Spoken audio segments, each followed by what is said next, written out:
One, two, Yes, that is three. to We're actually on the create. air. Welcome to the Tuesday, April 15th meeting of the Hot Springs Board of Directors. Tonight, our invocation will be led by Captain Jason Stacci, to be followed by the Pledge of Allegiance. Welcome. Would you stand with me, please?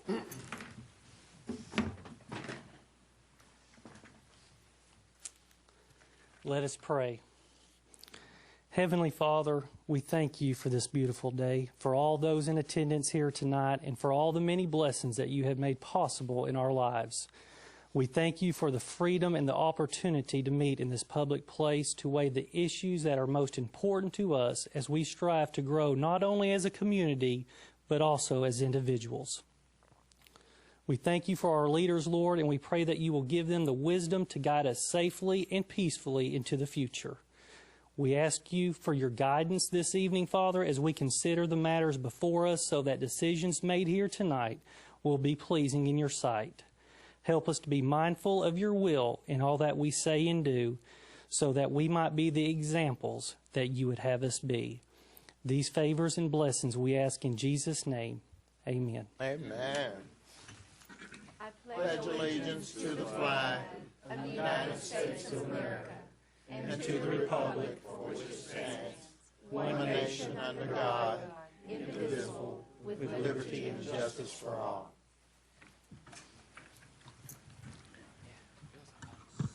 Hereby call this meeting to order. Would you please call the roll? Yes. Davidson. Here.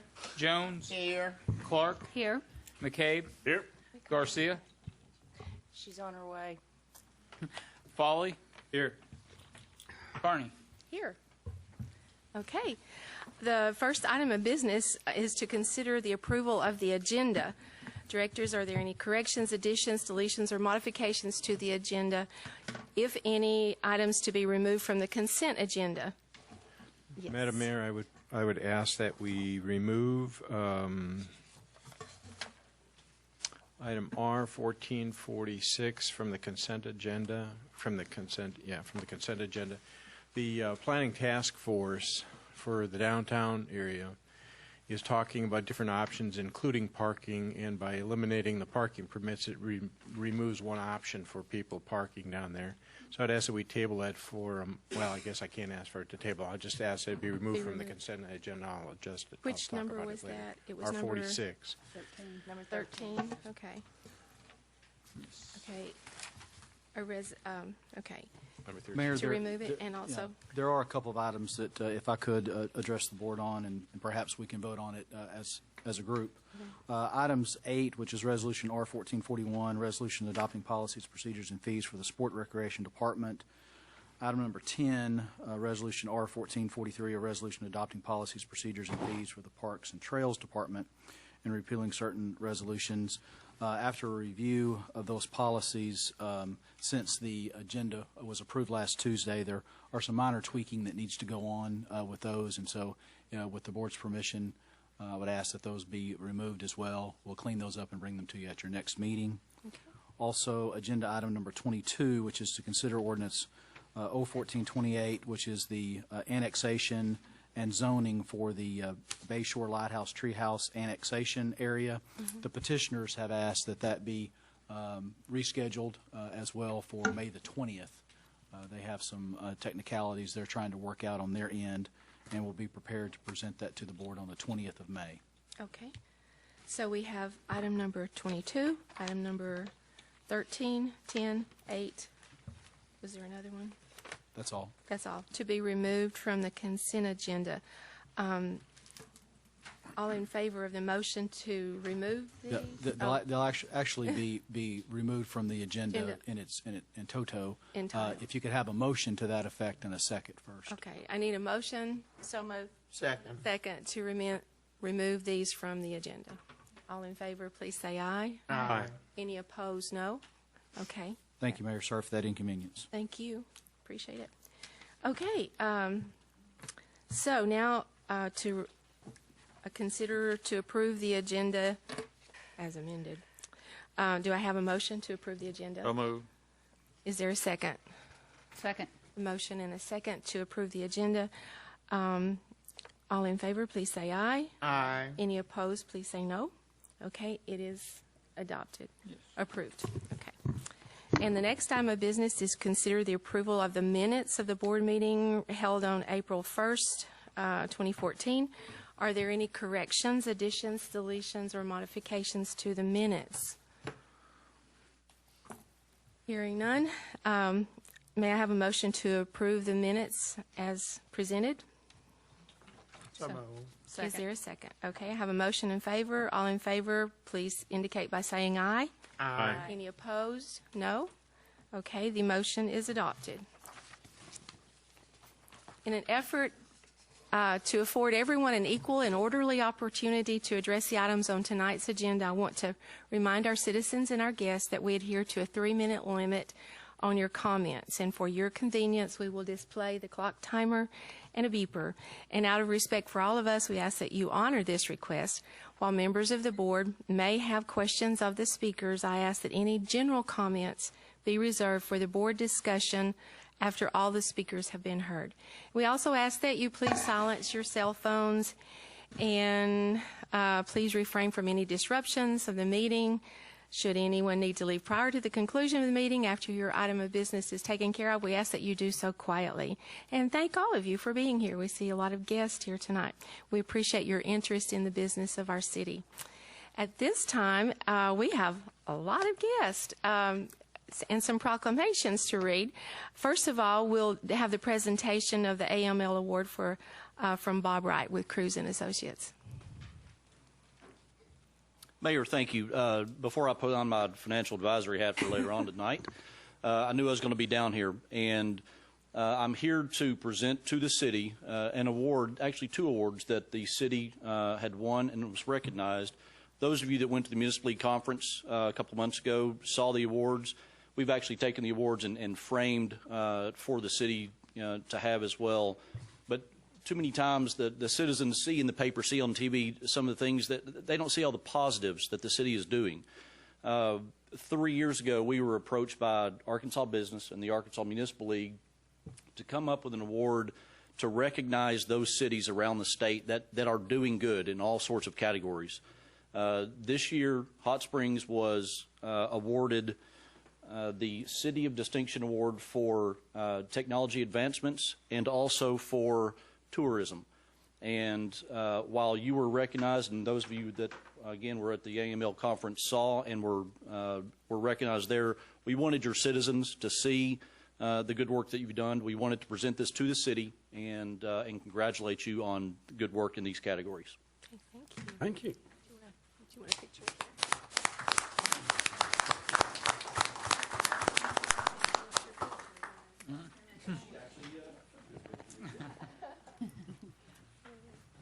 Here, I'll hold one up.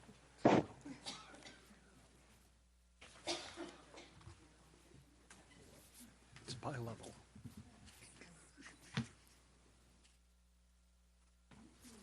So much. Should we keep him back here? Hey, Bill. Okay, there we go. Give Bill all of the awards. He takes good care of things. Thank you so much. We appreciate that. Okay, and our next guest is a great friend of mine who does all kinds of stuff all over our city, Janet McAdams from the Garland County Health Unit.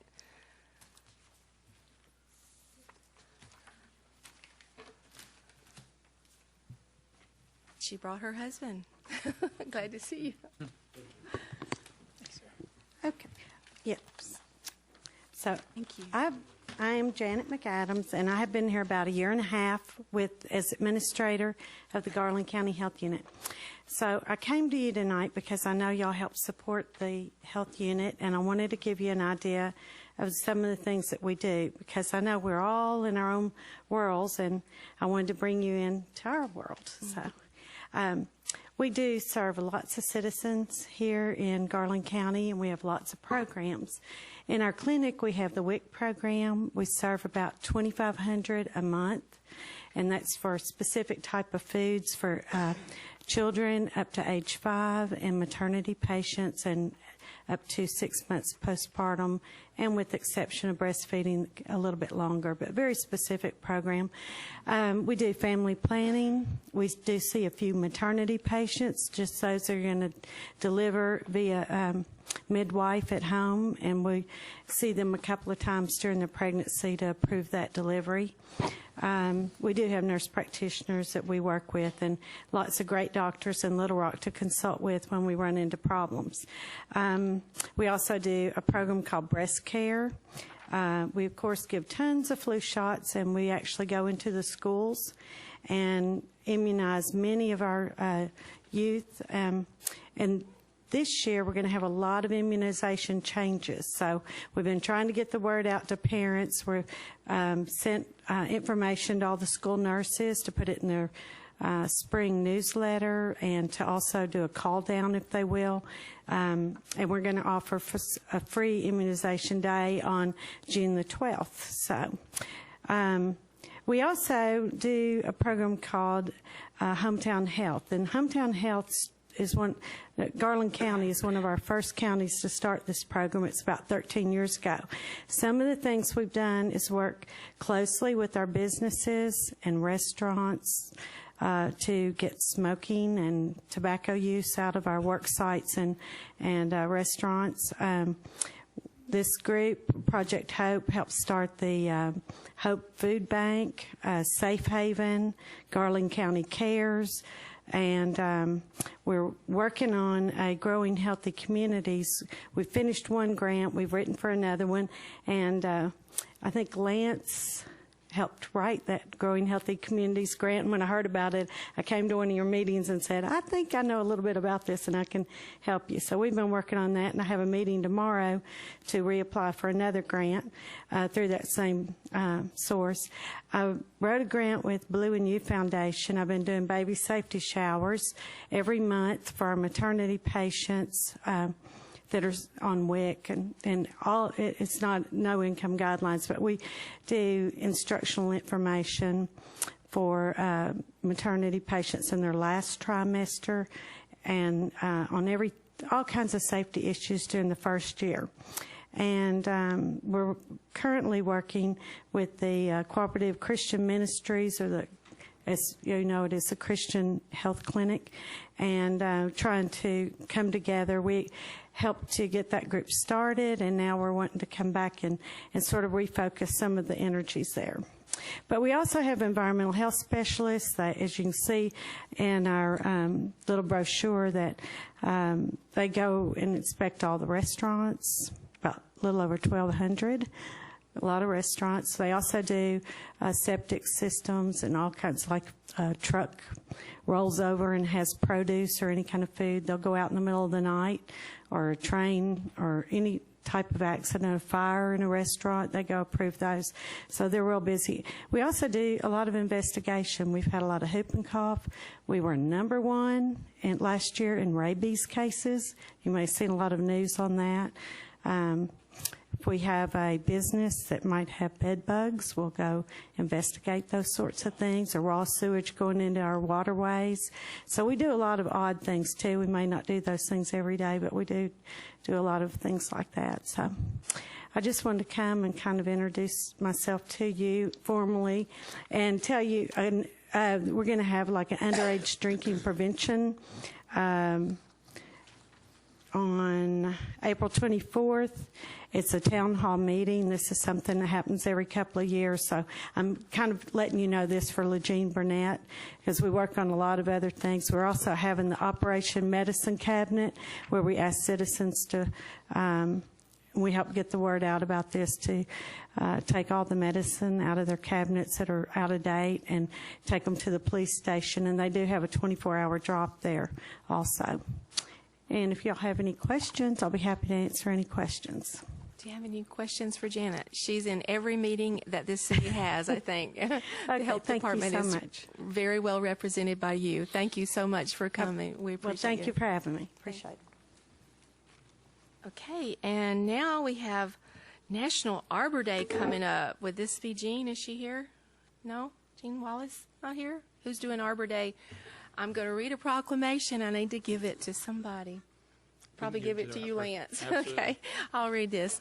National Arbor Day is observed throughout the nation and the world on the birthday of J. Sterling Morton, who proposed to the Nebraska Board of Agriculture in 1872 that a special day be set aside for the planting of trees. And whereas trees can reduce the erosion of our precious topsoil by wind and water, cut heating and cooling cost, moderate the temperature, clean the air, produce oxygen, and provide habitat for wildlife. And whereas trees are a renewable source giving us paper, wood for our homes, fuel for our fires, and countless other wood products.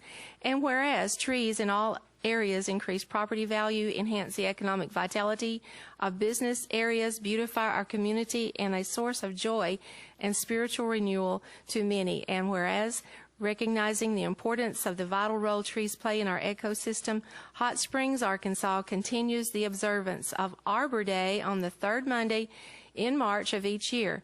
Now, therefore, I, Ruth Carney, Mayor of the City of Hot Springs, Arkansas, on behalf of the Board of Directors, do hereby proclaim and acknowledge the day of April 25th, 2014, as National Arbor Day in Hot Springs, Arkansas, and urge all citizens to support efforts to protect and care for our trees and our woodlands, to support Hot Springs Community Forest Program, and to plant trees to gladden the hearts and promote the well-being of the present and future generations. In witness whereof I have hereto set my hand and caused the seal of the city to be affixed on the 15th day of April in the year of our Lord 2014. Ruth Carney, Mayor. And I do want to Ms. Denny McFadden here. The other day I happened to be in a meeting and we were all discussing things and how that's Denny back there. And he said things that I didn't know before about trees. And so we've had a lot of flooding in some people's yards and water standing. And he asked the questions, did you cut down some trees? And yeah, they cut down trees. And those trees were absorbing all that water, and therefore they flooded. I thought that was really neat, to leave your trees so you won't have flooded yards. Did y'all know that? That's a good thing, Denny told me. But anyway, trees are very important, and we'll give this to Lance. Thank you. I love trees. Okay. And the next proclamation is National Day of Prayer, and I'm going to read the proclamation, but I'll invite Joan Way and Linda Hall to come up to the platform, and they have already delivered some nice gifts up here I can see on our table. The proclamation for the National Day of Prayer. Whereas Americans have long turned to prayer both in times of joy and times of sorrow, and whereas Americans have prayed as a means of uniting, guiding, and healing in times of hardship, tragedy, and in periods of peace and prosperity. And whereas prayer brings communities together and can be a wellspring of strength and support in the aftermath of senseless acts of violence. And whereas today and every day prayers will be offered in houses of worship, at community gatherings, in homes, and in neighborhoods all across the country. And whereas on this day, let us pray for the police officers, firefighters, and first responders who put themselves in harm's way to protect their fellow Americans. Let us also pray for the safety of our brave men and women in uniform and their families who serve and sacrifice for our country. Now, therefore, I, Ruth Carney, Mayor of Hot Springs, Arkansas, on behalf of the Board of Directors, do hereby proclaim and acknowledge the day of May 1st, 2014, as National Day of Prayer in Hot Springs, Arkansas. In witness whereof I have hereto set my hand, this 15th day of April in the year of our Lord 2014. Ruth Carney, Mayor. And I would like to present this to you. Amen. Thank you. That is beautiful and true. Thank you.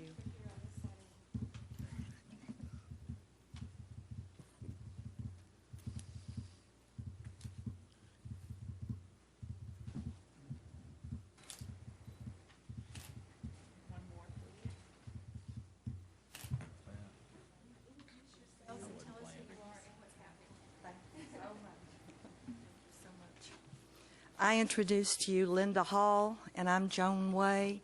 We're National Day of Prayer Coordinators for Hot Springs. We have been coordinators for 7 years. You know, some people don't know that the Day of Prayer is a national day, that like Thanksgiving. And in 1952, it was signed into law.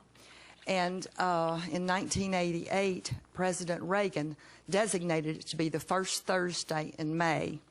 We have, in 7 years, we have been in various locations. In 2008, a nice lady allowed us to go into the embassy suites that she paid for everything, and that was our first year. Well, 2 years ago, we went into the church. John McCallum at First Baptist allowed us to come into First Baptist, and it was an amazing event, and we were named Model City of Prayer for 2012. Then last year, we were blessed to get to go to the First Church of the Nazarene, and we were named Model City of Prayer for 2000 and, did I say this right, 12 and then 13. And we are blessed this year to get to go back to the First Church of the Nazarene, where Pastor Ken Carney and Mayor Ruth Carney will be our hosts again this year. We want to invite the City of Hot Springs, everyone to attend. It's a blessed event. What else? Through the years, I would like to say this, that through the years, every president had the right to choose the day that he wanted the people to pray nationally. And some of them even chose a day of fasting and prayer. So this is, the book that we brought to you is a concise, informative little book about prayer in America, how it originated and how we have come this far. Every year it becomes more informative, more allegiance is given, and last year was the largest National Day of Prayer in the United States history. And I will close with this. Our Arkansas coordinator will be with us this year. He will be doing the closure, and we have gained recognition across America. On our conference calls, we're called Hot Springs Healing Waters. That's flowing across America. And they plan to host a National Prayer Day in Hot Springs in the near future. So we're blessed. Oh, yes. Thank you. Thank you. Thanks so much for coming.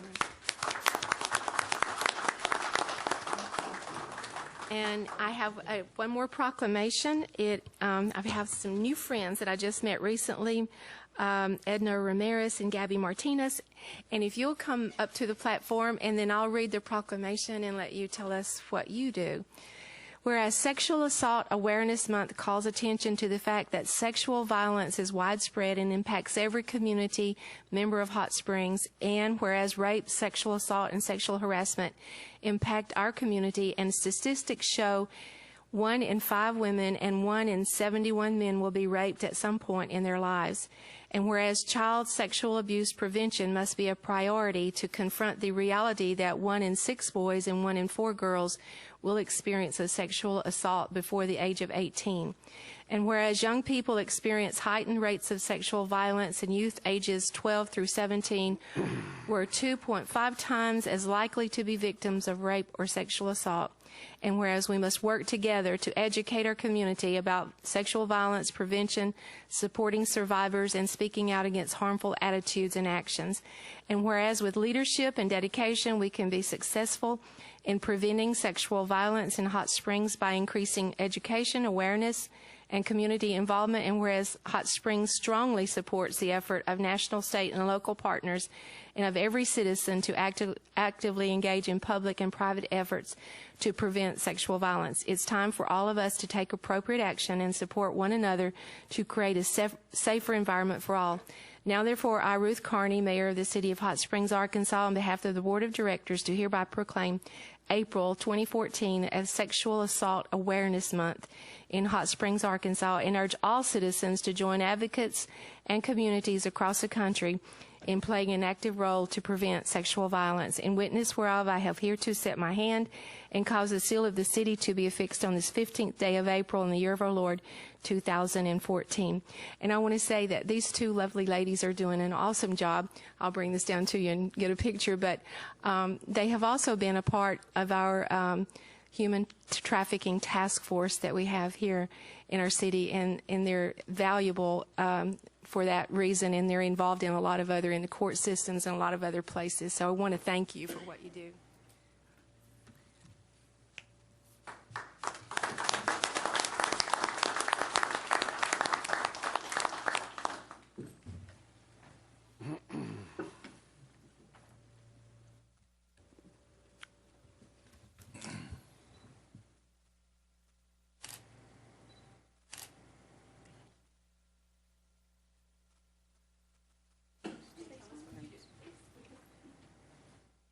Good evening.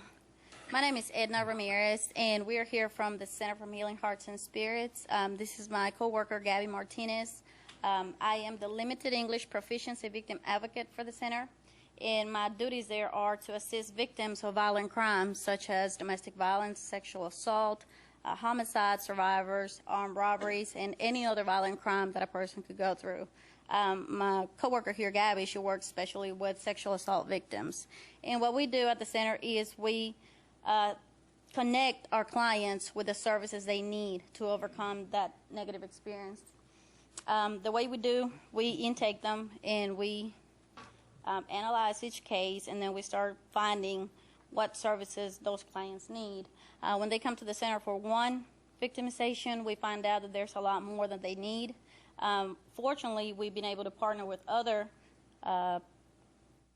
organizations that can provide those services since we don't have the means. We are a nonprofit organization, and we are the state-funded sexual assault hotline in Arkansas. Would you mind stop right there and give that so it'll be on the air and we can share that, the hotline number? Oh yes. Okay, well, okay, keep going. The counties that we serve is Lonoke County, Pulaski County, Garland County, and Saline County. And that is for domestic violence and sexual assault. Sexual assault, we only cover Garland County. Do we cover all 4 counties? Yes. Gabby's the newest one, and she knows more than I do. On domestic violence, we only cover Pulaski County and Saline County. And the other services that we provide are for those other 4 counties. We have been awarded by the FBI to be one of the most helpful centers of assistance to victims in the United States. Our director, Ms. Joyce Rayner, she has traveled to Washington, D.C. to receive that FBI award. And we've been very fortunate to be able to assist all those clients. My job is to assist all of those who are limited with the English language, meaning I only work with Spanish-speaking clients. Gabby works with everybody. Then we have other areas and other employees that work with all victims. But I'll pass it over to Gabby and see what she has to say. Okay. My name is Gabby Martinez, and I am a resident of Garland County. I've been in Garland County most of my life since I was about 6 years old. So I am pretty aware of, the needs for Garland County. I am very fortunate that I have been, allowed to bring my services here to Garland County. Right now, I started working with Potter's Clay. Every Friday, we go out and give group sessions to the ladies, and I want to do more for Garland County. So hopefully this will kind of open the doors for us, because as far as I know, there hasn't been anything done here in Garland County as far as the services that we give. There's a lot of things that I have on my list that I would like to accomplish for the citizens of Garland County as time goes by. So right now I'm very excited, and thank you for allowing us, the Center for Healing Hearts and Spirits, to be a part of Garland County. Thank you so much. And your services are free. Yes, ma'am. There's no charge. So a lot of times people think, they suffer alone thinking they don't have money to get what they need. So these are free services that are provided. And you got the hotline number? Yes, but I want to mention also that one of the services that we offer is we assist our clients through the process of filling out the Arkansas Crime Victim Reparations Board, where they can get medical assistance, they can get mental health assistance. If they lost a couple of days of work due to this victimization, they get reimbursed for it. On homicides, they get up to $7,500 for burial expenses, and a lot of people don't know that those services exist, and we help them through the process so they can get through with it. One thing I wanted to mention also is that at one point I thought we were doing good because we were not getting any calls from Garland County and other counties, just Pulaski. And I told my supervisor, I said, I think that's good, because we're not getting a lot of clients. That means that they're not suffering any victimization. And she said, no. The problem is they're not reporting because they're afraid. So to everybody that is here that need or would like for our center to come and do presentations, we will be able to do it. Let us know, and we'll put something together for you guys, or just packets with the information from the center. And I'll go ahead and give you that hotline.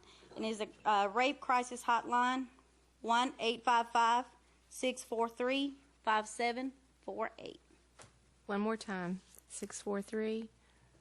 5748. Okay. And we can make that available maybe even on our website so that Yes, people ma'am. could Yes, have ma'am. it. We are very happy that we are able to serve this county also. Thank you so much. Y'all have any questions? Anything? Everything? Okay. Thank you, and appreciate what you're doing here. Thanks so much. Okay. And now we will hear our city manager's report. Well, thank you. Just a couple of things. One, in Public Works, the Corvette Parade will be Friday, May 2nd at 4 p.m. Parade begins at the Convention Center, traveling north onto Central Avenue to Whittington, up West Mountain and back down to Park Avenue through the Gulf of Gorge, and then on the bypass ending up at the Hot Springs High School.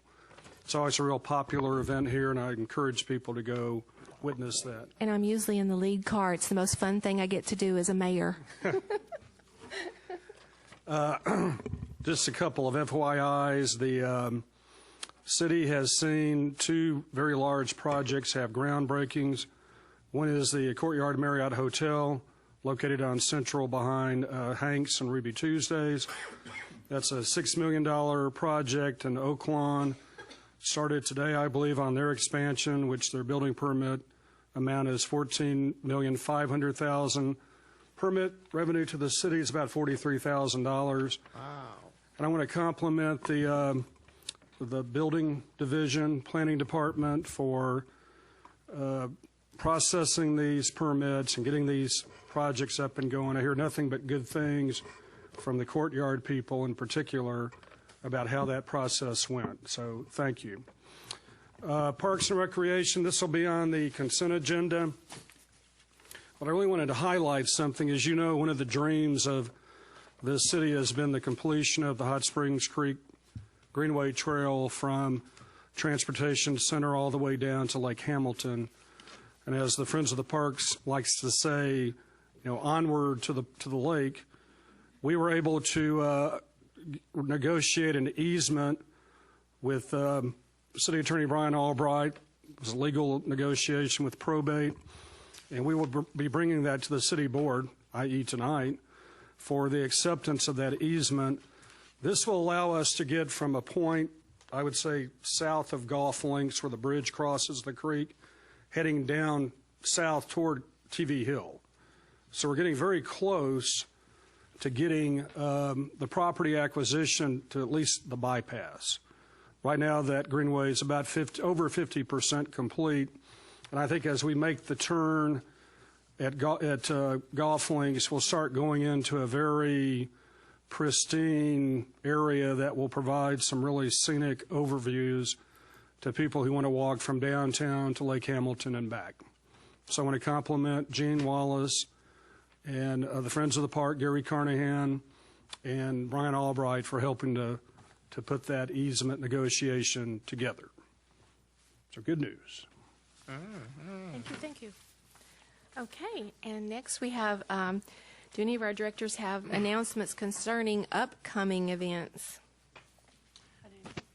Madam Mayor, one of the upcoming events is to approve that easement as a result of a donation from Johnny and Faye Breckling, and I would like to take this opportunity to thank them for their generous contribution toward that parkway.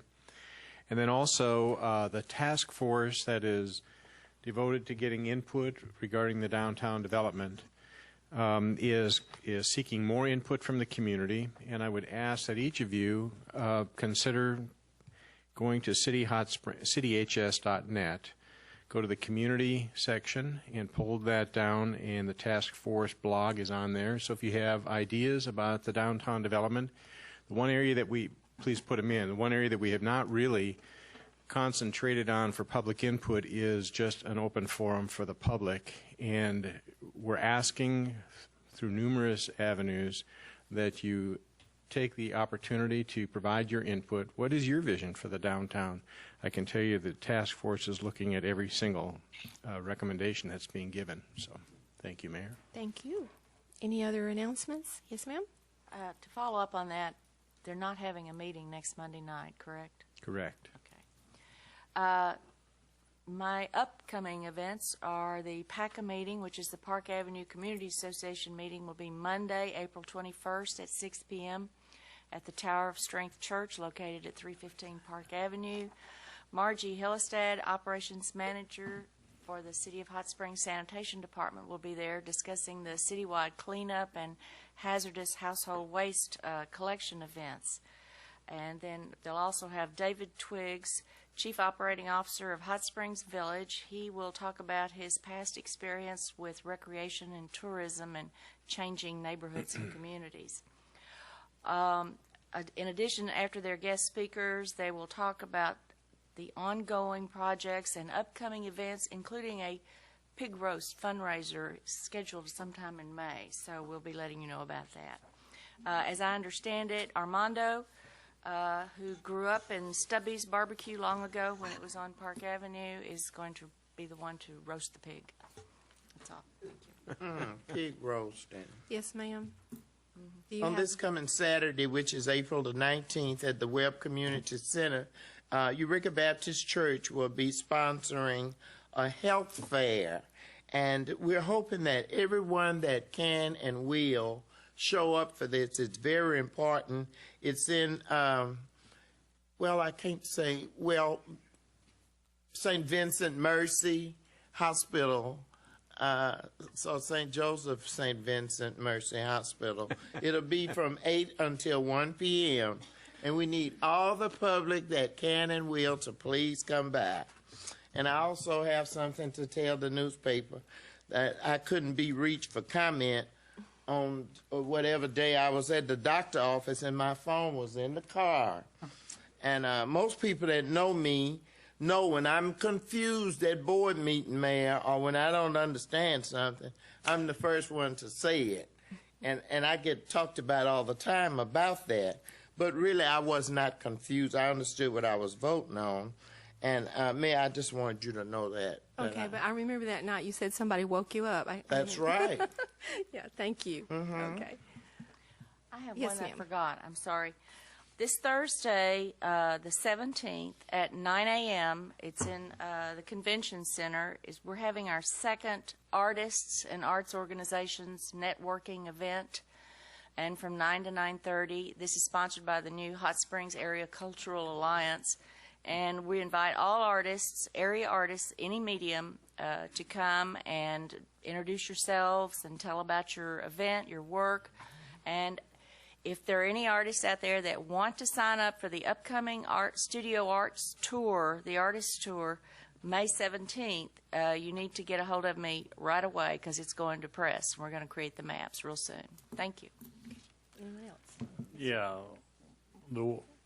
we're going to have an upcoming change in the weather, and there's going to be more outside activity, and I want Now he's a weatherman. want the motorists to be appreciative of the fact that there's a number of people that use the roadways, and I think it was earlier today or possibly yesterday. I didn't focus on the date, but a cyclist who was training for a triathlon in New Orleans, is coming up this weekend or in the immediate future, was killed either today or yesterday while riding on the road course by a driver who did not yield. It was a 4-lane road, and he and his partner were in the right-hand lane, and the driver had no reason to be there. He could have moved over to the left lane and plowed right into him and killed the one cyclist immediately. The other is a broken spine. You can find the article on the internet. But, please share the road. That is a sport that I've taken up. I think the motorists within the city of Hot Springs have been very, very good to ride with. They stay away from us. And we're being very cautious ourselves because a cyclist will never beat a car if we meet. So we're always very appreciative of that. I think sometimes motorists don't necessarily see what the cyclist sees when things are in the roadway and they have to veer a little bit, whether it be glass, pipes, a log, a dog coming out of a driveway. So be sensitive. I'm a novice rider, and it's hard for me to ride in a straight line. As much as we paint those white lines on the side of the road, if I'm trying to hit that bugger, I'm 6 or 8 inches away, and if I move over 8 inches, you know, that passenger side mirror is going to get me. And on occasion, when we're out in the rural areas, there'll always be somebody who will try to buzz you, and that's the real scary part, because we can move over 6 inches with just a gust of wind, and that's not going to look good. So share the road and be careful, and everybody enjoy the nice weather. Yes. Thank you. Thank you. Okay. The next item of business is the consideration of the consent agenda, and items in this section will be of a routine nature and will not be considered as an item.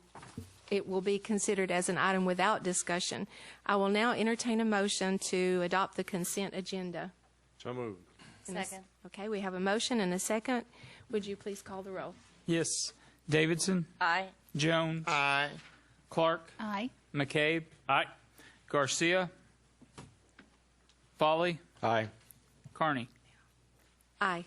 Adopted. Yeah. And the next item of business is a public hearing regarding the issuance of waterworks revenue refunding and construction bonds and providing for the payment of the principal and interest on the bonds. And Well, today I would just like to note that we had a tremendous sale of our debt that was handled by our financial advisor, Cruz and Associates, and our underwriters, Raymond James and Stevens. So we have a lot of good news to impart to not only the board but the public. And so with that, Doretha, can you and Bob kind of approach this item, walk through what happened, why that's good news, and why that's a savings to the ratepayers of our water utility. I'm going to put it on all your screens. I'll just let you, if you can toggle forward to the next page. Mr. Watkins, thank you. Bob Wright, Cruz and Associates. We met last week during the agenda meeting, and we went through what we were thinking as far as the upcoming financing. And as you'll recall, what we've been looking at since we've been talking since January, there's an opportunity with the interest rates been declining to save a substantial amount of money by refinancing the city's outstanding 2003 water bond issue. There are some current needs at the existing treatment plant that needed to be handled, and there are some needs for some of the upcoming expenses on the DeGray Lake project. So what we've been working on is positioning ourselves to go to the market today. Last week we got the rating in of A+, which is an outstanding rating from Standard & Poor's. Last week we reported to you what we thought rates were going to look like. You can see on this first slide, that goes back to January, interest rates on municipal bonds have continued to decline, which allows us today to come in and report the good news. If you'll flip over to the second page, and I handed this information out to you, it's going to be very hard to see that up on the screen, so I wanted to give you a handout. A lot of this is a rehash, but this is the water system's outstanding debt right now. You've got the 2003 water bond. Interest rates right now 3.95% to 4.25%. You've got a 2010 A and a 2010 B water bond. One of them is at 0% and the other one is at 2.25% or 2.5%. So you can see on the far right side, your outstanding debt on your water system is $1,360,000 right now. If you'll flip over to the next page, the refinancing of the 2003 was the driver on this transaction. And this page number 2 is the net debt service comparison on the refinancing by itself. And you can see on the far right side the savings. We're generating about $370,000 in cash flow for the next 3 or 4 years. Overall savings, $227,000 in cash. When we started this in January, it was about $130,000. So you can see we've increased the savings for the city. the present value, which is in today's dollars, $295,000 present value savings, which is about 9.1% of the outstanding debt. Typically, when we look at refinancing, we're shooting for a 3% present value savings. We're well over that minimum threshold. So the standalone on the refinance itself makes a considerable economic sense. But what this is going to do is allow us to bring in the other projects and maintain the current payments you've got right now.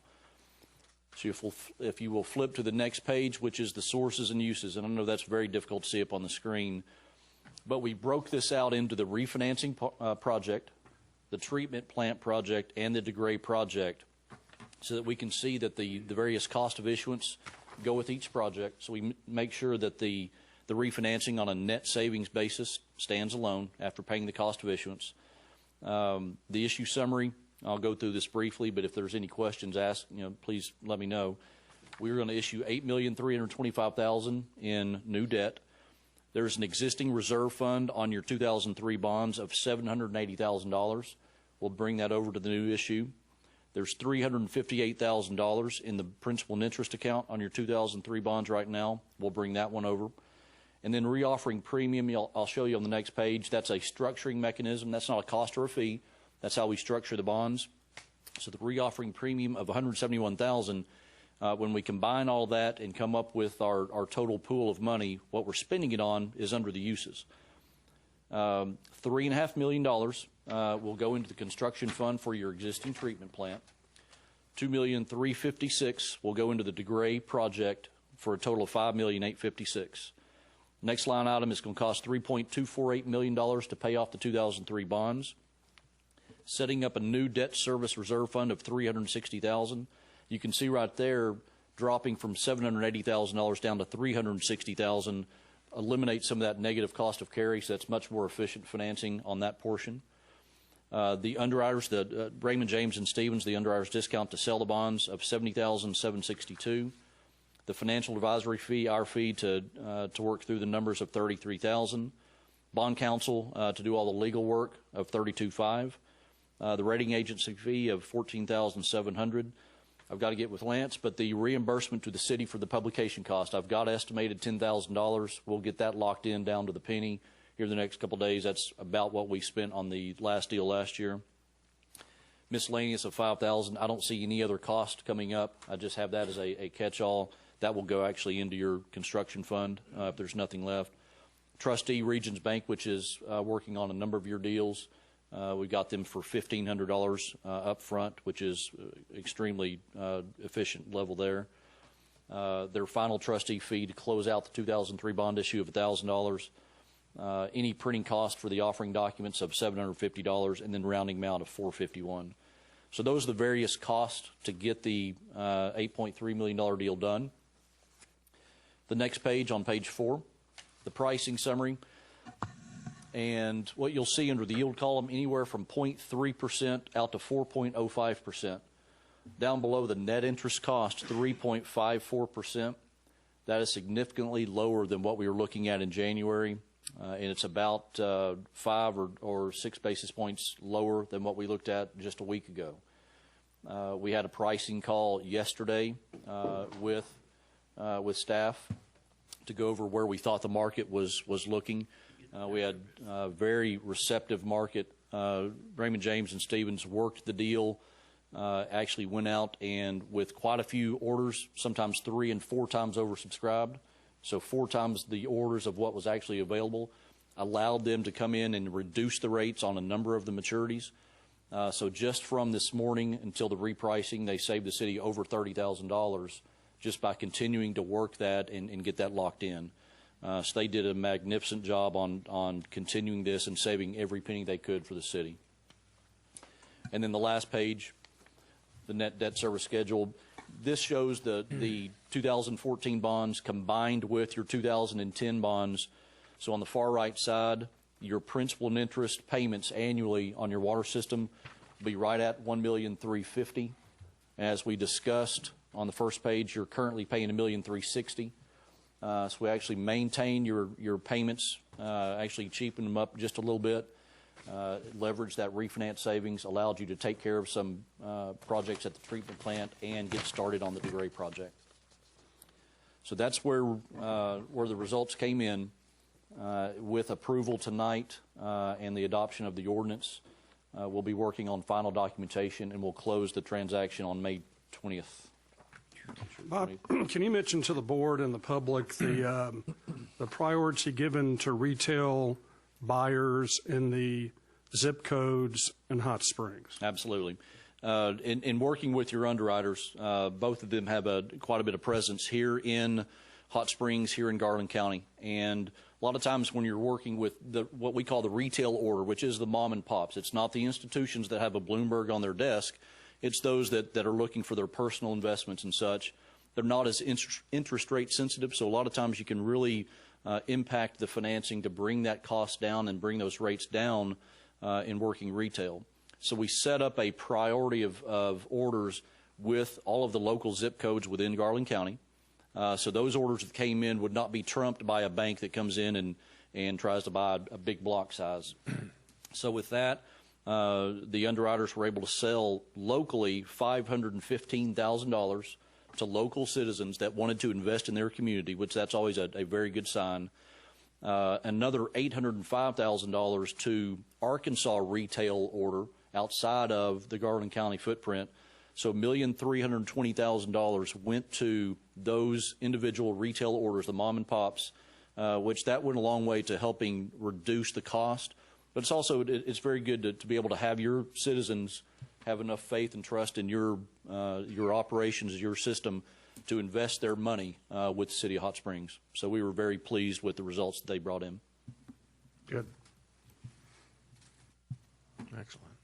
Do we have any questions for him? Job well done. Thank you so much. Thank you really for. nice. Would you want to introduce your friends? So you have a lot of friends. A lot of, as you can see, a lot of suits here tonight.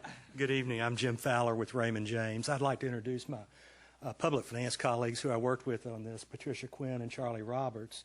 And then a lot of you know Bobby Brown. He manages our Raymond James affiliate office here in Hot Springs and worked a lot of the local orders. And then our partner at Stevens, Inc., Jason Holtzclaw. And I want to say on behalf of Raymond James, and I'm sure I'm speaking for Stevens too, it is a pleasure, and we are so confident in offering the City of Hot Springs bonds to our customers. We have no issue in trying to sell those bonds to our customers and feel good about it, and we do appreciate the business. Thank you. Thank you so much. Thank all Bob, of you you might for round coming. out the intros with the bond counsel. Bond counsel Ryan Bowman. There he is. I looked out. He's hiding. Friday firm that you're aware of, working with you on the last deal and has been doing a great job on documents to get to the city. And I'd like to introduce, well, not you know them, but Doretha Yates, Bill Burrow, Gary, and then Brian all had a piece of this because it's a very complex issue to move through the process, and it takes real professionals to do that. And I'd like to add, we really enjoyed working with the city staff. They did a very professional job, as did your financial advisor. Great. Thank you. Thank you so much. And thanks for coming, all of you. Let's give them a hand. That was a lot of work. Okay, the public hearing is now over, and the next item of business is to consider the new business, resolution number R1451 through 61, which are condemnations of property. Council, would you please proceed? Mayor, let's give Mr. Jones just a second to get queued up. We have a series of condemnations, all under the heading of agenda item number 19. The first one to consider, Mayor's Resolution R1451, condemning certain real property at 102 Charter Oak. That concludes a reading by title only. If you would now entertain a motion, a second to adopt, and then we'll have discussion. Okay, do I have a motion to adopt in a second? Okay, and do we do all in favor right there, or we wait a minute we're on that gonna one? wait, yeah. Till the end of this. Okay. Mr. Jones is getting his slides ready.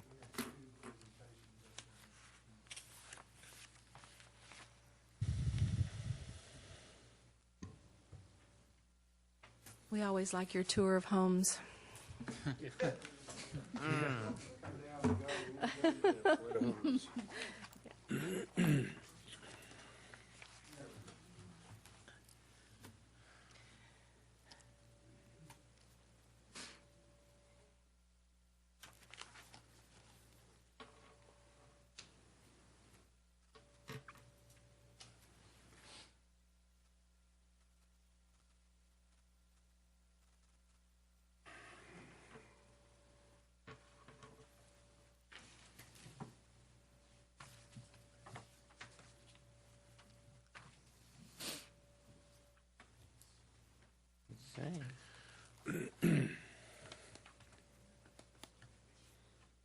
Where's our technical person?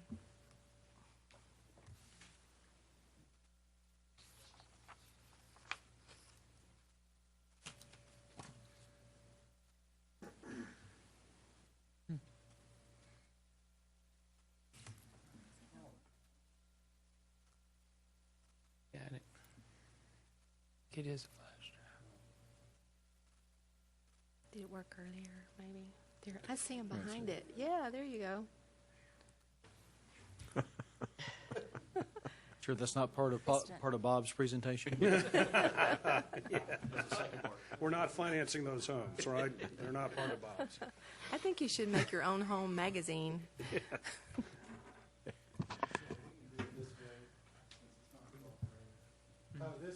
Excuse me, Mayor. That's okay. Mayor, members of the board, this is 102 Charter Oak. And I believe that is the first item. It is.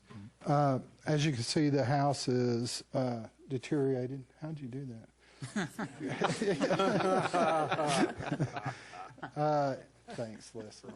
Vacant, deteriorated. There are three major structural components to a house: the structure itself, the plumbing, and the electrical. All three of those systems are deteriorated. The structure, like I said, is open and vacant. Bart, have you perfected service on the owners of the property? Yes, I have. Does the board have any questions of Mr. Jones? Anyone here to speak in opposition of the condemnation of certain real property at 102 Charter Oak Street? 102 Charter Oak Street. Hearing none, Mayor, if you would call for the vote. Okay. Would you please call the roll? Yes. Jones. Aye. Clark. Aye. McCabe. Aye. Foley. Aye. Davidson. Aye. Carney. Aye. Adopted. Okay. Next, Mayor, is Resolution R-1452, condemning certain real property at 109 John. If you would entertain a motion and a second to adopt. Do I have a motion to adopt? So moved. And a Second. Okay.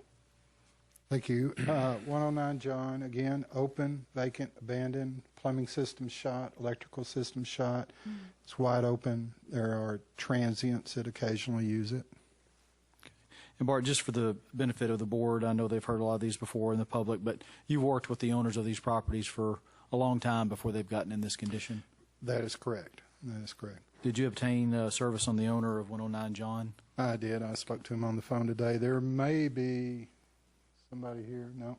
Okay, they said they might show up. So. Any questions of the board? Anyone here to speak in opposition of the resolution to condemn certain property at 109 John? 109 John. Hearing none, Mayor, if you'd call for the vote. Please call the roll. Yes. Davidson. Aye. Jones. Aye. Clark. Aye. McCabe. Aye. Foley. Aye. Carney. Aye. Next, Mayor, is Resolution R-1453, condemning certain real property at 113 Elizabeth Terrace. If you would, entertain a motion second to adopt.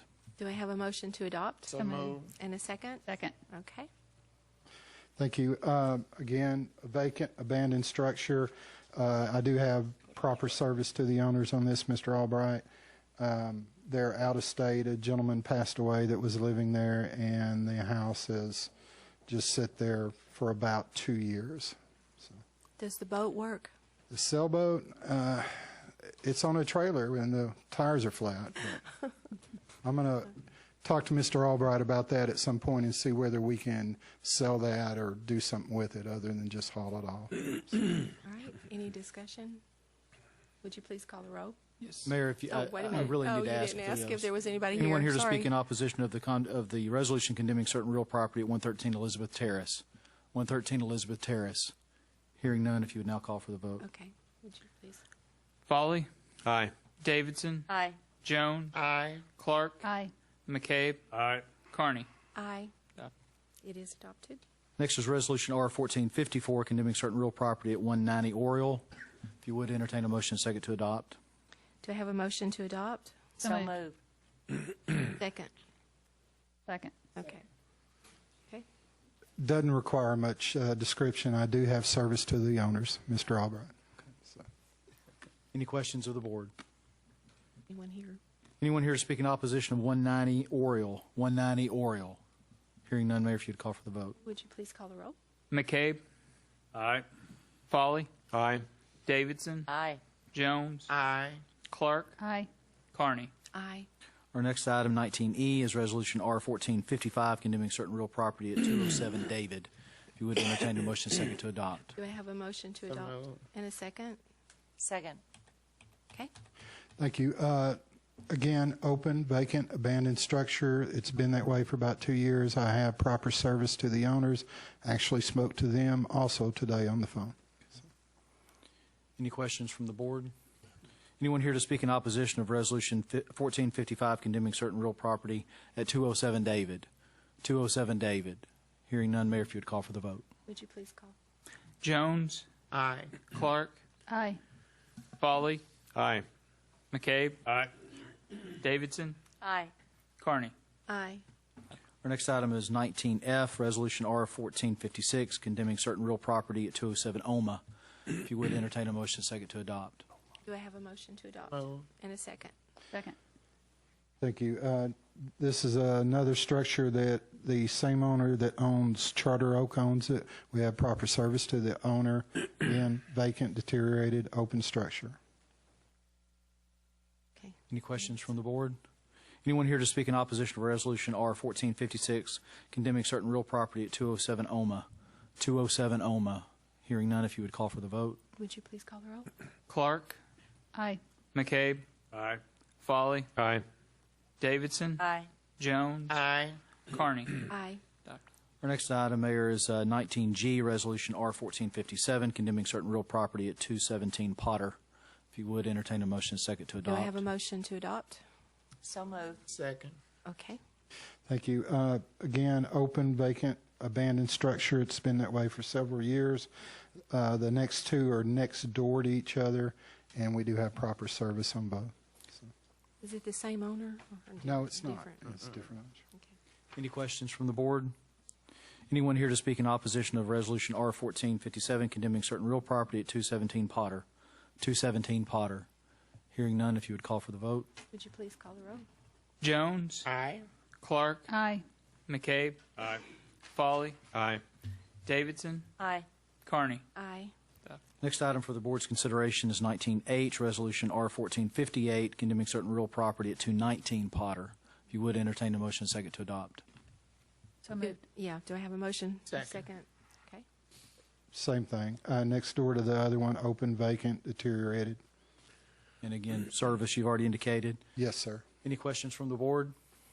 Anyone here to speak in opposition of of Resolution R-1458, condemning certain real property at 219 Potter?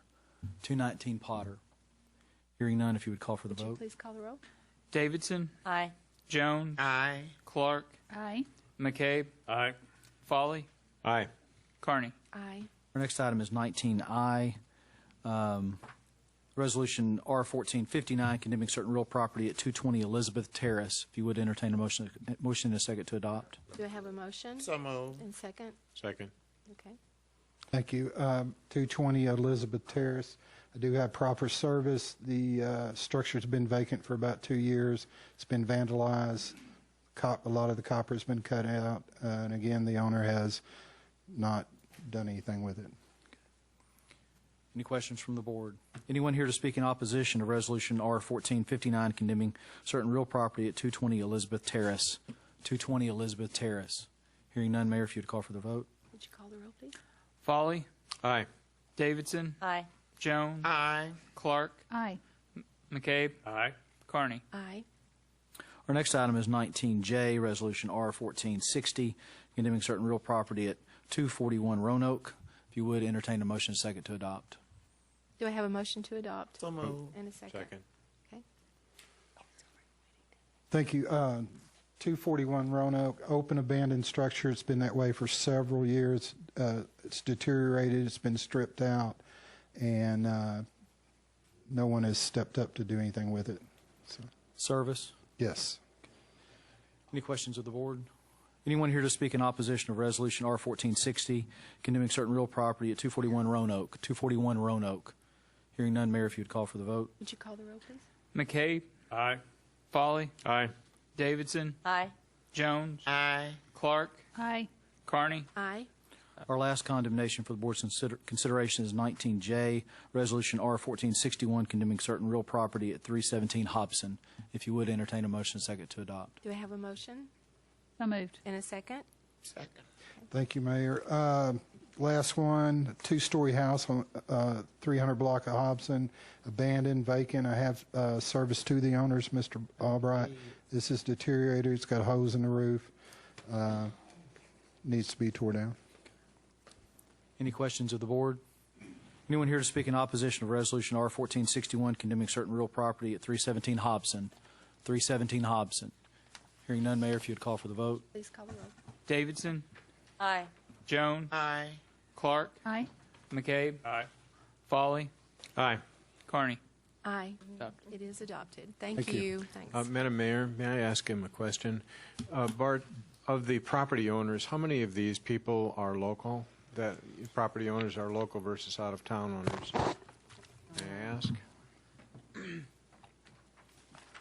My reason for asking is I drove every one of these today, and I'm so emotionally, it's difficult to understand how neighbors who work hard to keep up their homes put up with this stuff. And so, Bart, I just want to congratulate you on what I think is a really good job in getting rid of some of this stuff.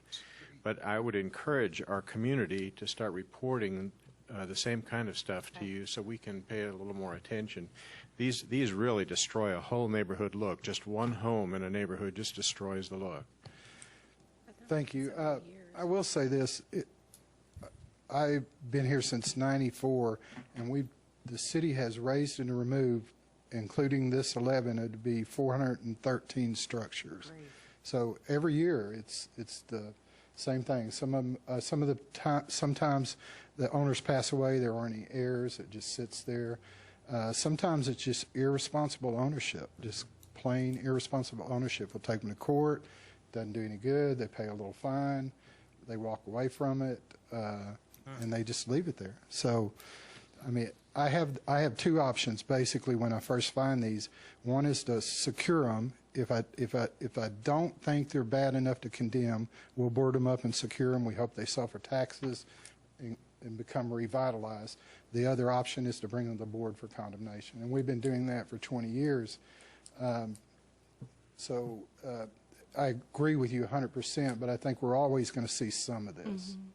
And in the process of this, it's not a fast thing that you do. So when you first get one of them, what is the average length of time that you're working with the people over? It varies. When one becomes vacant and open, the people in the neighborhood are pretty good about calling us. So we go out and we start the process, go through trying to secure it or go through taking them through the court system. Eventually, they just give up. They don't have money, whatever the case is.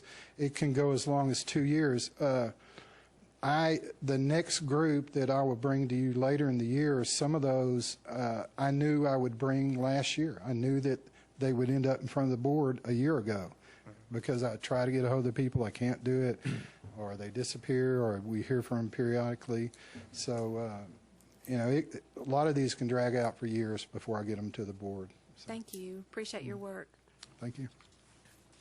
Okay, the next item of business is consider resolution number R-1462. Council, would you please read the resolution by title? Resolution R-1462, a resolution awarding a contract to ProShot Concrete, Inc. for Hot Springs Creek Tunnel improvements. That concludes your reading, Mayor. If you now entertain a motion second to adopt and have discussion, if any. Do I have a motion to adopt? So moved. And a second? Second. Okay, and discussion. Mr. McFate. Thank you, Mayor, members of the board. In 2011, the city was awarded a federal disaster relief grant in the amount of $459,570 through the Arkansas Economic Development Commission. On November the 10th, 2011, Resolution 7782 was passed accepting this grant. This grant is for erosion and scarring of the tunnel from the heavy rains that occurred during the 2 hurricanes that came through Arkansas in 2008. Repairs will be made to the Hot Springs Creek Tunnel, which runs under Park, Whittington, and Central Avenue, and conveys natural water from the north side of town through downtown. In many areas, the tunnel is over 100 years old, and although structurally in good condition, requires maintenance and removal of various obstructions to increase capacity and aid in flow and flooding improvements. The work will be conducted in a confined space, and part of the scope of work includes shotcrete, which is an extremely specialized application of concrete by spraying with a high-pressure hose.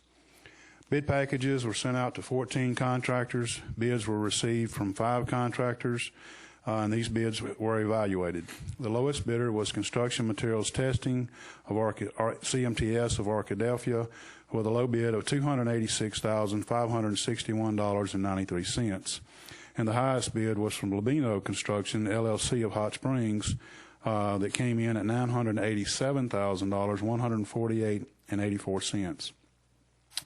Due to the specialized and complex nature of this work, further research was conducted by Atoka Engineering, our engineering of record for this project, and revealed as stated in the attached Atoka recommendation report dated March 25th, 14, was signed by Kevin Chitwood from Atoka, that CMTS main area of expertise is materials testing. The bid was compiled with the help of their on-site supervisor, who has been with the company approximately 1 year, with experience in sidewalk, curb and gutters, and stormwater drainage structures. Given the unique nature of the work involved with this project, I'm concerned with the limited amount of specialized experience CMTS appears to possess, combined with the bid items, which are significantly lower than one would expect from normal material costs and labor costs. There were some line items on the bid tabulation form that the engineering estimate called for like a $10,000 estimate. CMTS bid $2,000, and all the other bidders were 7, 8, or 9, consistent with close to the engineer's estimate. There were some engineering estimates in the range of $2,000. This one particular item, CMTS bid $12,500 for the estimated $2,000 item. The other bidders were in the $2,000 and $3,000 range for that item. There was another estimated item of approximately $20,000 from the engineering firm. This group bid $2,000, and the other companies' bids were 17, 18, and 19 range as well. So the second lowest bidder of $361,735.20 was ProShot Concrete, Inc. from Florence, Alabama, and according to the engineer's report, they specialize in concrete renovation and restoration for over 30 years, using the application of gunite, shotcrete, and pressure grout, as well as traditional methods of other concrete construction. Atoka has verified that all the ProShot concrete and Osman have been certified by the American Concrete Institute, ACI, for vertical and overhead positions, which will be the primary application method in the tunnel project. And the largest bulk of the scope of work is going to be the shotcrete application. The entire federal grant for this budget is $459,570, with an actual construction budget of $375,750, which makes ProShot Concrete's bid still under our budget. The city staff believes that we should accept the engineer's recommendation and award the contract to the second lowest bidder, ProShot Concrete. This will ensure the best quality workmanship and help to avoid excessive change orders, and help assure us that we're going to get the best quality work that we can for our funds. Atoka's recommendation has been pre-approved by AEDC, Arkansas Economic Development Commission, who has the funds for this grant, and also by WCA, West Central Arkansas Planning, and they are the project administrator of the grant for the city. Both of them have approved awarding this to the second lowest bidder. And I'm asking for the staff's recommendation is to ask this board to approve that. Any questions? We don't have anyone signed up for anything. So do you have questions of Mr. McFate over this? Sounds good. Okay. Thank you. Hearing no further discussion, would you please call the roll? Yes. Clark. Aye. McCabe. Aye. Foley. Aye. Davidson. Aye. Jones. Aye. Carney. Aye. It is adopted. Thank you. We're on 21, right? The next item of business, consider ordinance number 01427. Yes. That's it. First of all, I will entertain a motion to suspend the rules and read by title only. So moved. Do I have a second? All in favor of the motion, please say aye. Aye. Any opposed? Council, would you please read the by title? Mayor, this is ordinance 01427. You'll find in front of your station what was in the packet was a blanked out version because we didn't know what the final numbers would be until this morning. Ryan Bowman, bond counsel with Friday, Eldridge and Clark, has provided us with the black line version of the ordinance, which each of you have. I want you to make sure that you have that in front of you before I read by title only, so you know what you're adopting. Okay.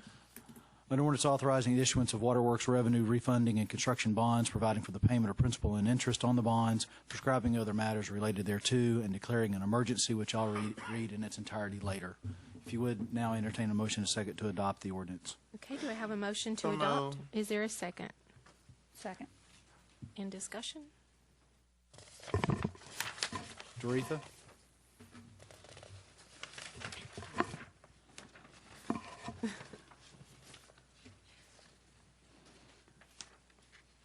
You guys have heard all the details concerning this bond issue from Bob Wright, and so I won't bore you with more details on the numbers. What I will tell you, though, is that the last time we went out and did a bond issue to the market was 2003.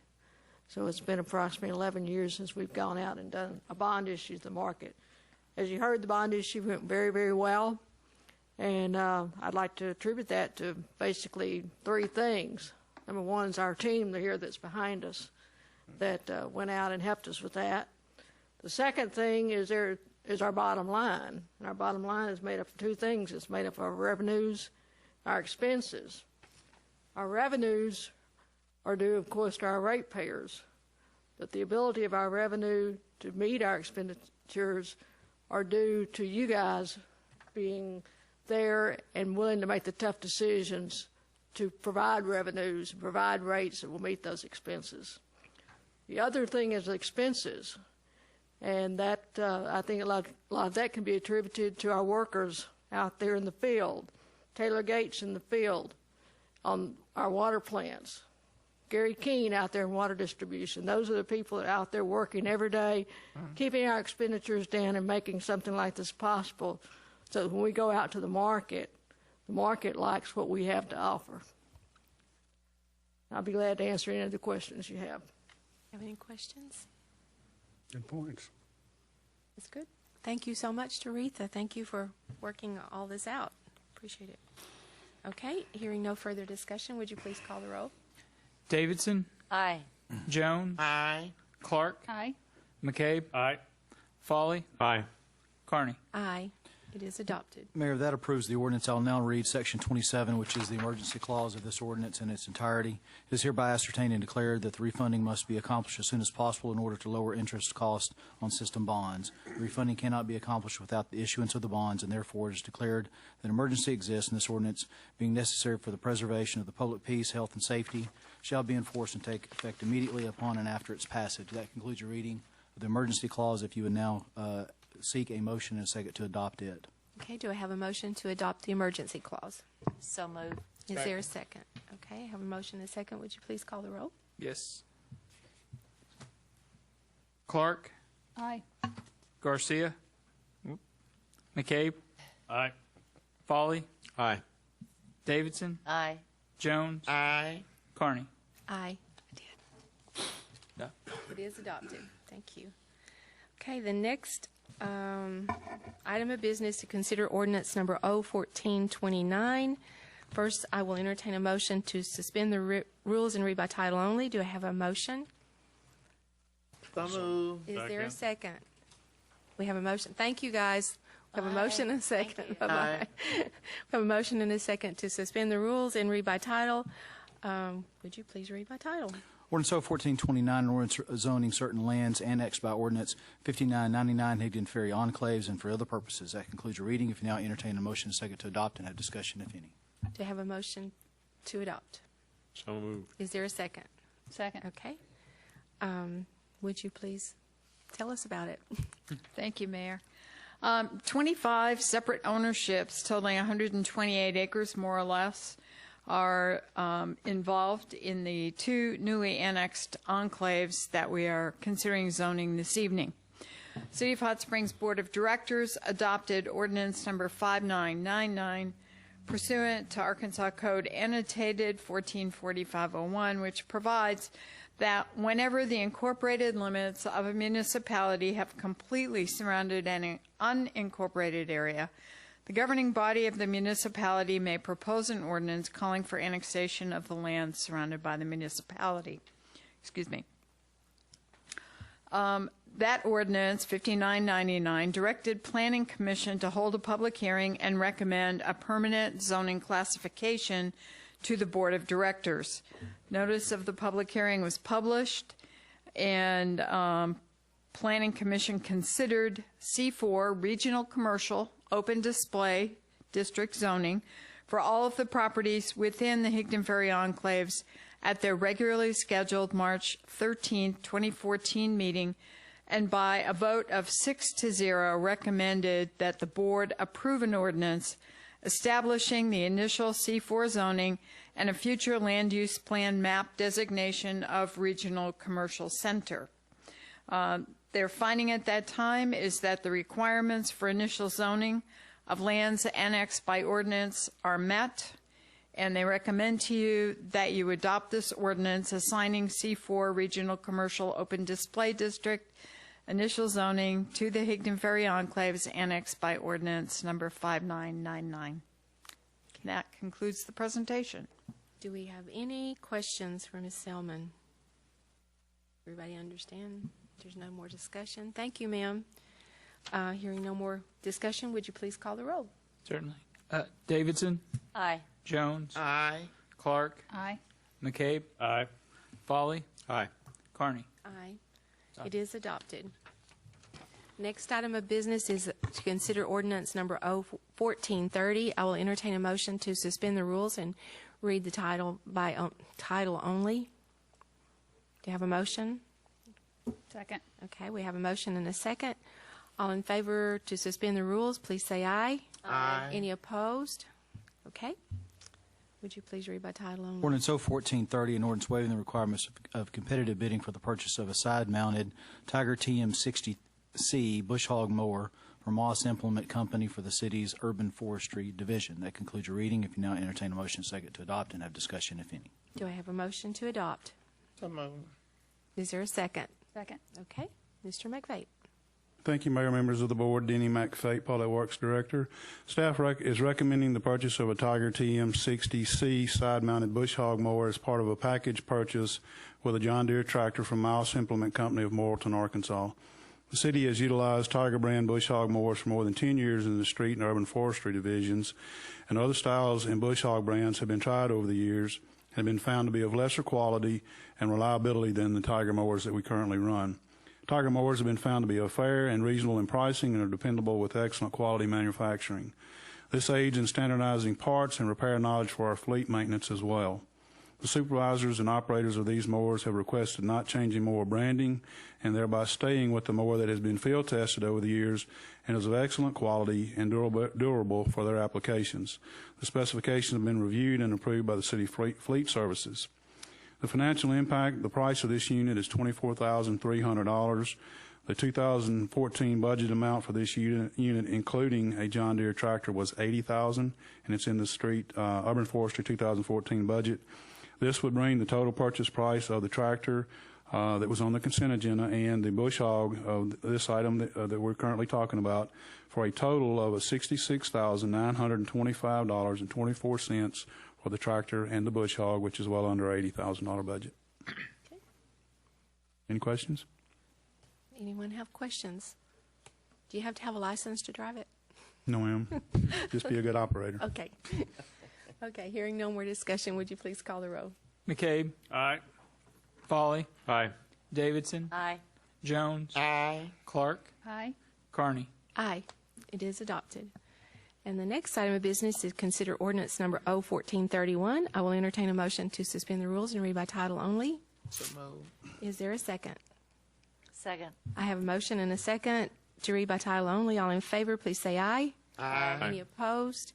Council, would you please read by title only? Ordinance 01431, an ordinance amending Hot Springs Parades and Special Events Ordinance, ordinance number 5549 as amended, repealing ordinance number 5632 and for other purposes. That concludes the reading. If you now entertain a motion second to adopt and have discussion, if any. So moved. Okay, and a second? Second. Okay, discussion. Thank you, Mayor, again, and Board of Directors. On January 22nd, 2008, ordinance number 5632 amended ordinance number 5549 by repealing Section 12 and replacing it with a new Section 12, which stated the following. The fees as established pursuant to this ordinance shall not be waived, provided, however, that all fees for parades conducted in celebration of the following official holidays are hereby waived. And it goes on the list, for the list, the 11 holidays that fees are waived on for the city. On February 19, 2008, ordinance number 5637 further amended ordinance 5549 by amending Section 9, which repealed the phrase of permit fees, deposits, and event costs may only be waived by the Board of Directors on a case-by-case basis. In order to clear up the confusion of the fee waiving authority, staff recommends amending Section 12 of Ordinance 5549 by removing the part of the phrase not be waived and replaced with the phrase may be waived by the city manager in a case-by-case basis, and repealing ordinance number 5632. So what this basically means for parades and special events would no longer have to come to the Board of Directors. The city manager would have that ability. Currently, liability insurance is not required for parades or special events. Staff's recommendation is to amend ordinance number 5549, section 7K, as follows.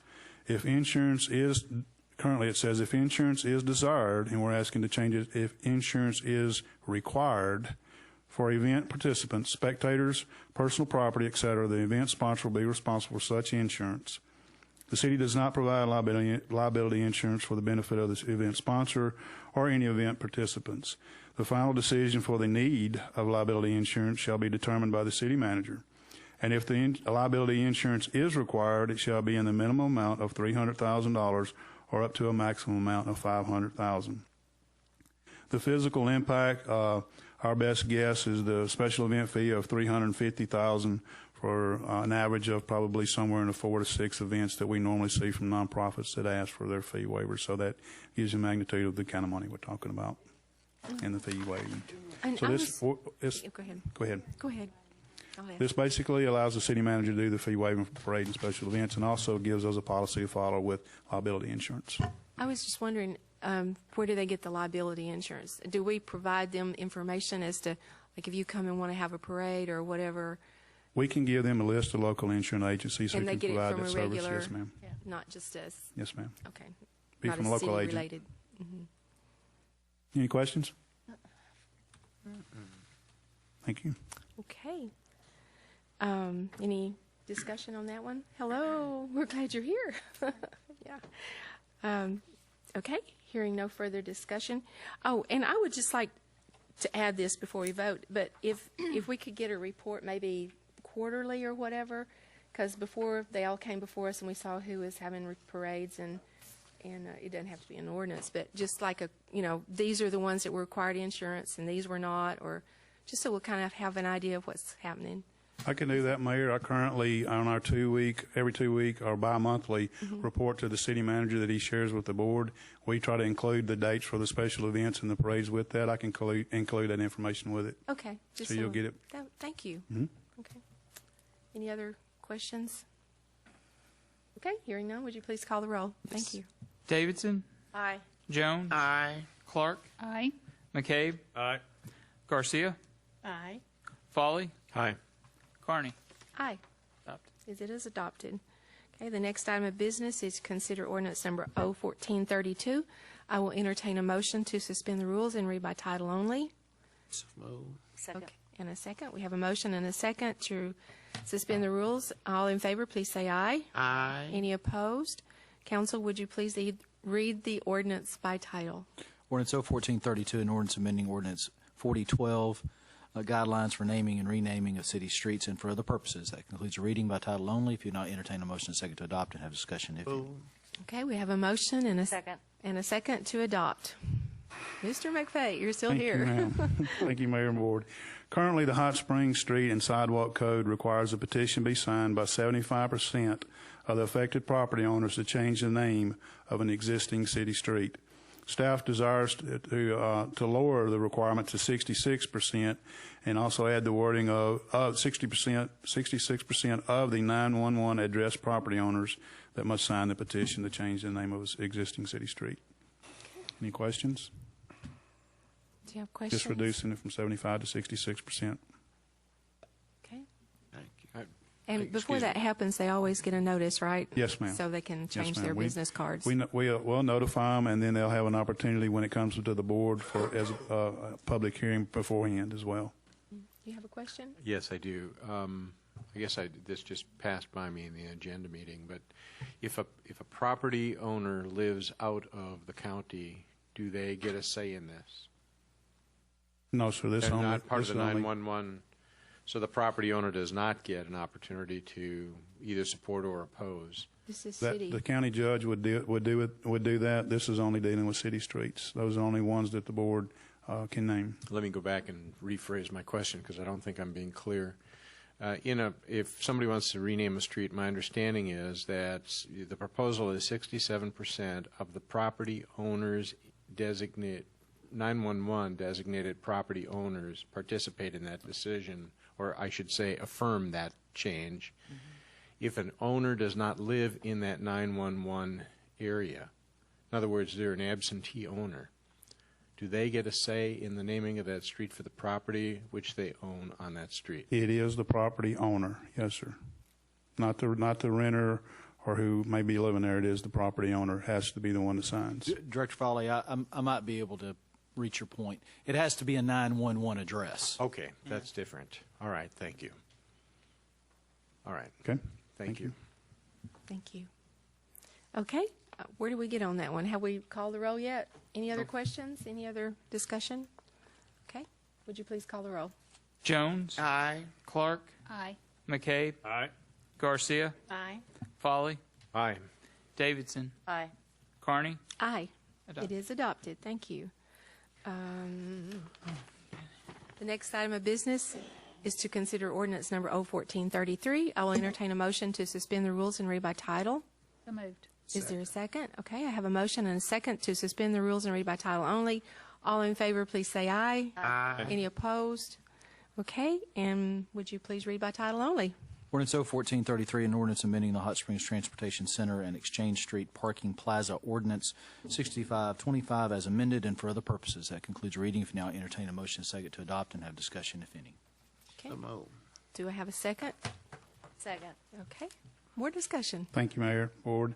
Currently, the Transportation Center grounds, better known as the Transportation Depot, and the Exchange Street parking deck fee may be waived only by the Board of Directors. The city desires to amend the ordinance number 6252, Section 2C6, which will allow for fee waivers to be considered by the city manager on a case-by-case basis. Additionally, liability insurance is required by this ordinance. However, no amounts or waiver process is identified in it. It just says thou shalt have liability insurance. So to help us clear up that gray area, staff recommends amending Section 2G5 of Ordinance 6525 by setting the amount of liability insurance that's required at a minimum of $300,000 and a maximum of $500,000, with the ability of the city manager to determine when liability insurance may not be required for a certain event, and the ability to waive liability insurance on a case-by-case basis. There may be some events in the parking deck that you want to have liability insurance, but you may not want to have liability insurance at the Transportation Depot if somebody's having a birthday party in the conference room. So it gives us that latitude for the city manager. Could we do the same thing with that one and make a report so we'll know who got waived and who didn't get Yes, waived? ma'am. Yes, ma'am. Okay, have any questions? Any discussion? Okay, hearing none, would you please call the roll? Yes. Foley. Aye. Davidson. Aye. Jones. Aye. Clark. Aye. McCabe. Aye. Garcia. Aye. Carney. Aye. It is adopted. Wow. Was that it? That was the last one. Now we have Board of Directors comments. That concludes the business section tonight, but do you have any comments by the board members? I have one comment I'd like to make. I know there's been a lot of blogging and stuff going on about how the mayor doesn't want a safe city and doesn't want the city to grow, and that's just not true at all. And the confusion I had after we voted, I need to explain that, came after I read the fire code for 2012, and I read the vacant city fire code, and then I saw the stack of requirements that these property owners have to meet, and it said required on your part to correct these issues immediately, immediate action. I thought there was a 6-month period, and we were told over and over that it would be a sprinkler system and egress. So what came out are thousands of dollars worth of repairs that each of these targeted 24 buildings have to come up with, and that also affects the retail stores downtown, downstairs. And so after seeing all of this and hearing from several of them and visiting their stores, visiting their retail stores, and seeing the upkeep and the money, just long while, I went into the art gallery there, and I went through the building, and I thought, wow, this is really beautiful. And then he showed me the list. I have those lists here of all the things that they have to comply with immediately, not including the egress and the water system. So after I started seeing what it entailed, I was thinking I didn't understand that's what we did. I thought we said egress only and water sprinkling system only, and it's not just the third floor and above, as some of you thought. It's the first floor where those brand new shops are that have been remodeled, and in the process of getting their permits were never told that they needed to sprinkle when they were remodeling. So it included a lot of stuff that we were not told, and that's why I said I was confused.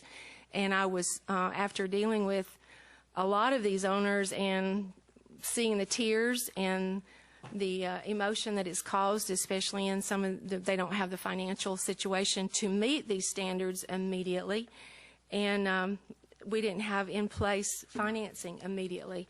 So that's why I said after I saw this, I was confused as to what we voted on.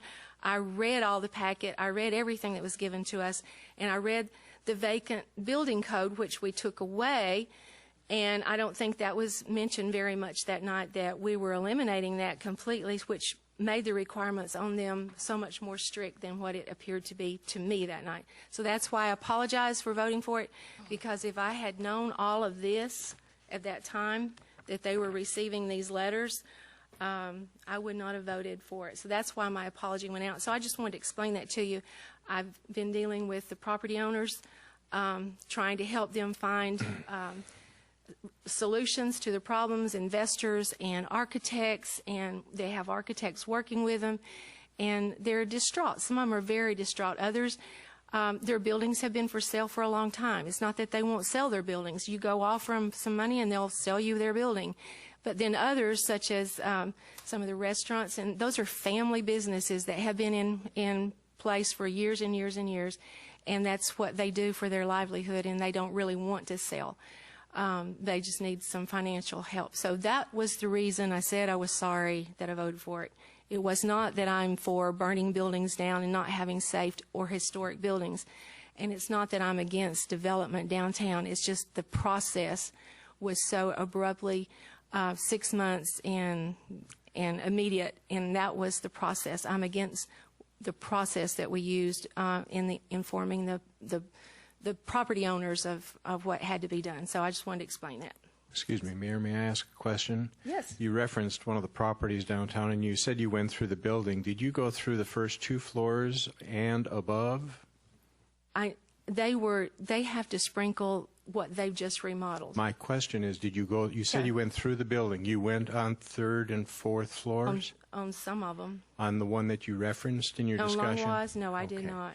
And that was covered by the vacant building code until we removed it. Well, my concern is that you're making broad statements that represent an unfair application of the law by the fire chief. And in fact, your representation is inaccurate because you did not go through the building. You went to 2 floors.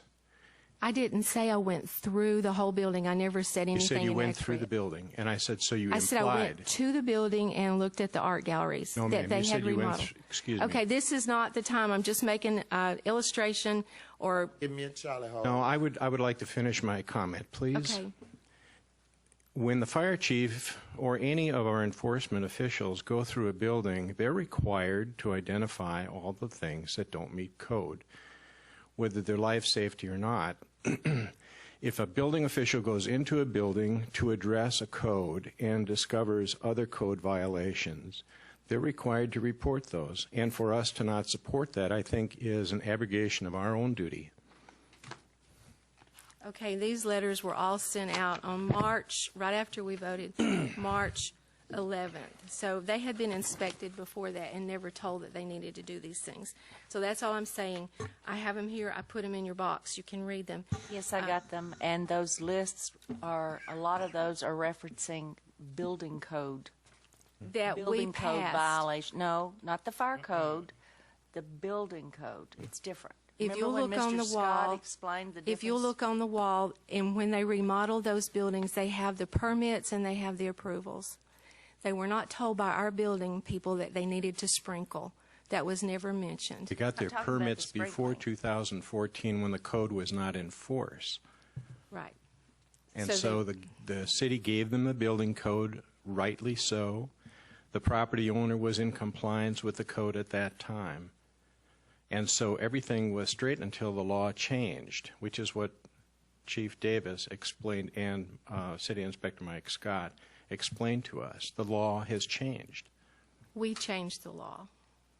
No, the legislature changed the law. We came up with we came up with an adopted the thermal exception. basin, which I thought over and over it was said a lesser one, only sprinkle and only egress. I understand. That's what it said.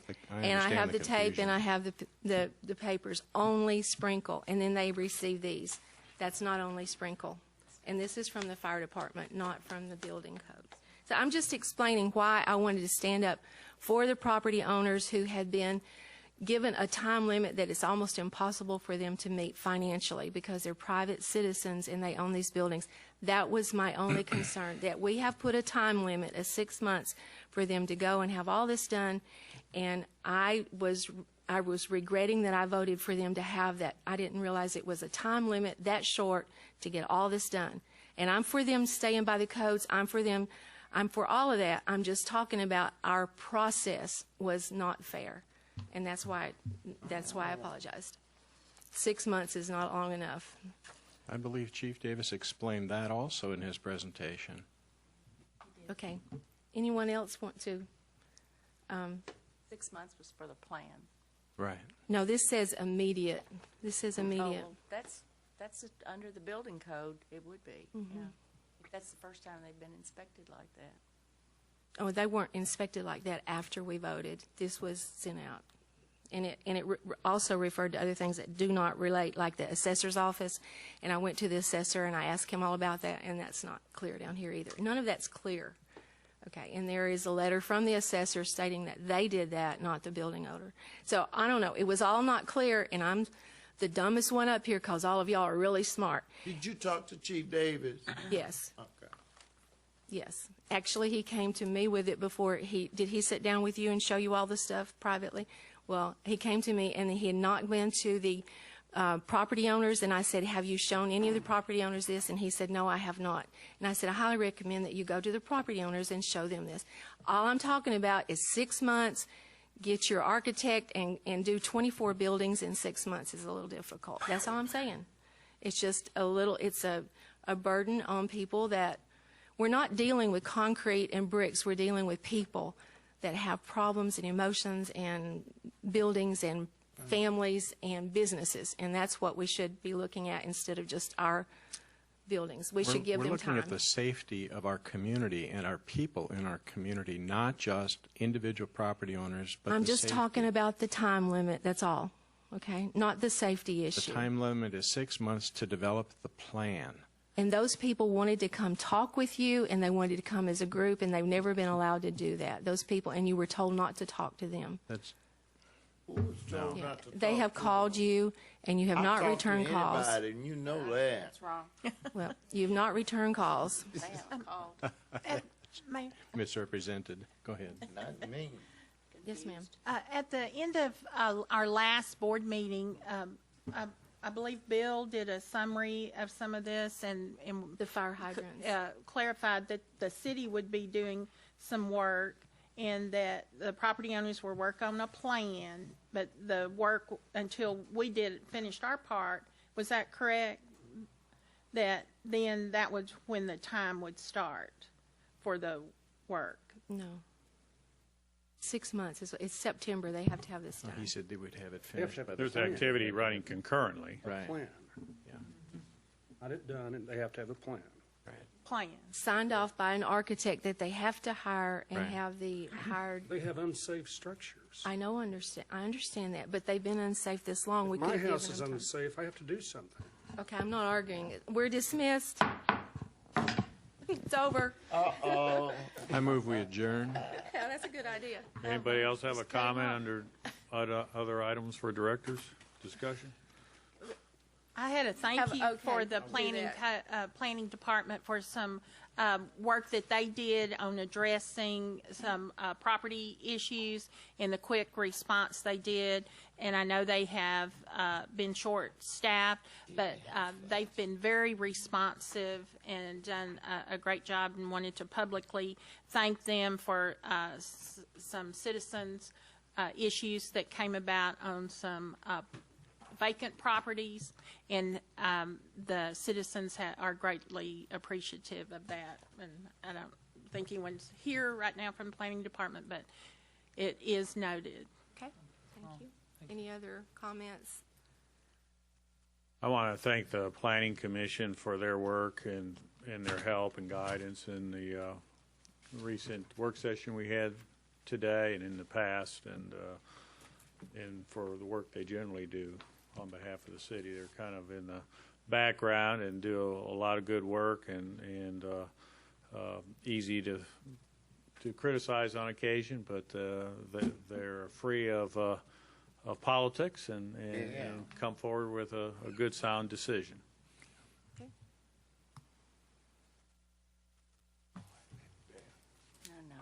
Any other comments?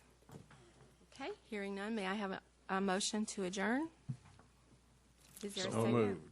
In a second. We are adjourned. I don't think anyone signed up. Yeah, we do. Dan. Dan Lewin. Dan.